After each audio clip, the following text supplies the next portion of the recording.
Hello everyone, आज हम बात करने जा रहे हैं about inheritance in Muslim law और ये वीडियो का पार्ट 1 है। आइए देखते हैं। देखिए, इनहेरिटेंस का मतलब क्या होता है कि मेरी प्रॉपर्टी चली जाती है टू माय एयर्स, यानी कि जो मेरे फैमिली मेम्बर्स हैं उनके पास, या फिर मैंने जिसके नाम पे वसीयत कर रखी है उसके पास।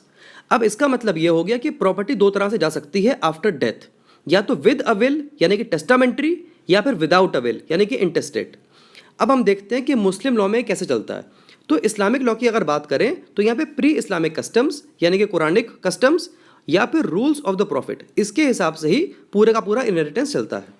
What ever is left after the death of a Muslim is heritable property, यानी कि मेरे मरने के बाद जो मेरी प्रॉपर्टी होगी वो इनहेरिटेंस के लिए एप्लीकेबल हो जाएगी if I am a Muslim. This property can be movable या फिर इमूवेबल, दोनों तरह से हो सकती है। और चाहिए प्रॉपर्टी मेरे पूर्वजों की हो या मैंने खुद खरीदी हो, दोनों में कोई भी फर्क नहीं किया गया है मुस्लिम लॉ के अंदर। इस दो तरह का सक्सेशन होता है इन मुस्लिम लॉ। पहला होता है विद अ विल यानी कि टेस्टामेंट्री, तो अगर आपके पास वसीयत है तो उस हिसाब से चला जाएगा, और अगर वसीयत नहीं है तो हो जाएगा इंटेस्टेट सक्सेशन। अब देखिए, जॉइंट फैमिली का कॉन्सेप्ट मुस्लिम लॉ में है ही नहीं कि जो मेरे इमीडिएट फैमिली मेंबर्स होंगे वही केवल एयर्स हो जाएंगे उस प्रॉपर्टी के। दूसरी बात, is no difference between self acquired property और इनहेरिटेड प्रॉपर्टी। इसका मतलब चाहे वो मेरी प्रॉपर्टी खुद की हो, वो मैंने कमाई हो, खरीदी हो, या मुझे गिफ्ट में मिली हो, या फिर मेरे पूर्वजों की प्रॉपर्टी हो, उसमें कोई भी फर्क नहीं किया जाएगा और ये सारी प्रॉपर्टी चली जाएगी मेरे मरने के बाद मेरे एयर्स के पास। अब देखते हैं कितने टाइप के एयर्स होते हैं। अब एयर्स में पहला है शेयरर्स। शेयरर्स का मतलब वो जिसके बारे में कुरान में खुद दे रखा है और उनका शेयर नहीं बदल सकता।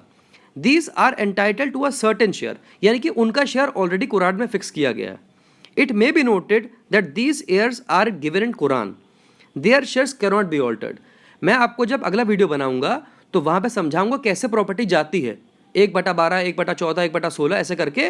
लेकिन एक फीचर वहां पे ऐसा है, डॉक्ट्रिन ऑफ ऑल और डॉक्ट्रिन ऑफ रद्द, जहां पे एक जगह पे ये कुरानिक शेयर भी कम हो जाता है। मैं आपको दिखाऊंगा कैसे। अब देखते हैं अगला क्या होता है, वो होता है रेसिडुअरी।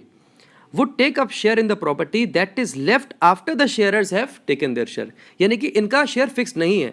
इनका शेयर इनको तभी मिलेगा शेयरर्स ने अपना काम कर लिया होगा, उनकी प्रॉपर्टी उनको मिल चुकी होगी, उसके बाद अगर कुछ बच गया तो फिर इनको मिलेगा। अब थर्ड कैटेगरी इसमें कौन सी है, वो है डिस्टेंट किंडर्ड।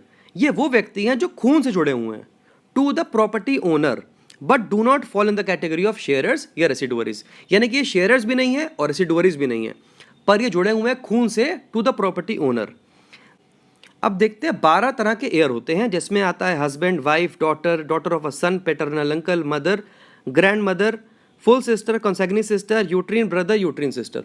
तो ये 12 तरह के शेयर, जहाँ जहाँ पे जुडिशरी में प्री का सवाल आता है, उत्तराखंड में खासकर आप देखेंगे कि सवाल आ चुका है कि शेयर्स कितने प्रकार के होते हैं, तो वो होते हैं 12 प्रकार के। अब अगर जानते हैं अबाउट रेसिडुअरीज, देखिए मैंने आपको ऑलरेडी बता रखा है कि शेयरर्स के पास शेयर फिक्स्ड रहता है अकॉर्डिंग टू कुरान, पर रेसिडुअरीज को तब मिलेगा जब शेयरर्स को पहले मिल चुका होगा। लेकिन कुछ मामलों के अंदर शेयरर्स भी रेसिडुअरीज बन जाते हैं अपॉन सर्टेन कंडीशंस। देखिए, डॉटर जो है वो एक शेयरर है, नंबर 3 पे देखिए। लेकिन अगर डॉटर विद अ सन है तो वो बन जाएगी रेसिडुअरी।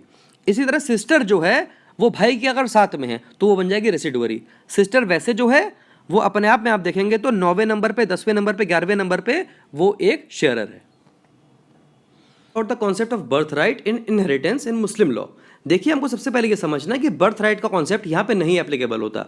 इसका ये मतलब है कि अगर मैं फैमिली में पैदा हो चुका हूँ तो मेरे पास अपने आप ये अधिकार नहीं आ जाएगा कि मैं उस फैमिली के कोई व्यक्ति के मरने के बाद उसकी प्रॉपर्टी को ले लूँ इन इनहेरिटेंस।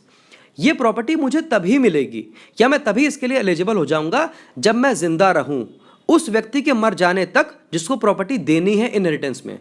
उसके मरने के बाद तक जिंदा रहना है, तभी आप उस प्रॉपर्टी के लिए एलिजिबल होंगे। If an heir lives even after the death of the ancestor, he becomes a legal heir and therefore to a share in the property.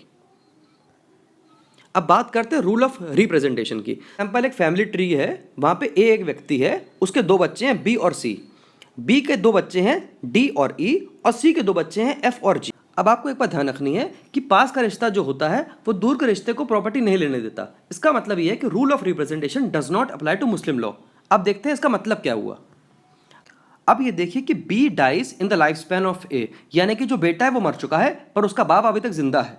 देखिए बी जो था वो लड़का था और ए जो था वो बाप था। अभी बी मर चुका है लेकिन ए अभी भी जिंदा है। इसका मतलब रूल ऑफ रिप्रेजेंटेशन के हिसाब से अभी उसके पास प्रॉपर्टी नहीं जा सकती है, यानी कि बी के पास या फिर उसके बच्चों के पास प्रॉपर्टी नहीं जा सकती है, क्योंकि हमने आपको बताया था कि बर्थ राइट एक क्राइटेरिया नहीं होता है मुस्लिम लॉ के अंदर। आपको जिंदा रहना पड़ेगा तब तक जब तक जिसकी प्रॉपर्टी आपको चाहिए वो मर ना जाए। और इसीलिए बी अगर पहले मर चुका है और ये जिंदा है तो फिर उसके बच्चों के पास प्रॉपर्टी नहीं जाएगी और ये प्रॉपर्टी जाएगी सी के पास। Then upon A's death only C can inherit the property of A. Thereby C will exclude the children of B, that is D and E, from having any right on the property. तो आज के लिए इतना ही। और अगर आपको हमारा video पसंद आता है तो उसको लाइक करिए, चैनल को सब्सक्राइब करिए, वीडियो को शेयर करिए, हमको फॉलो करिए on Instagram, Facebook and our website, and also on the website of my friend, that is Ashwar Speaks. Thank you everyone.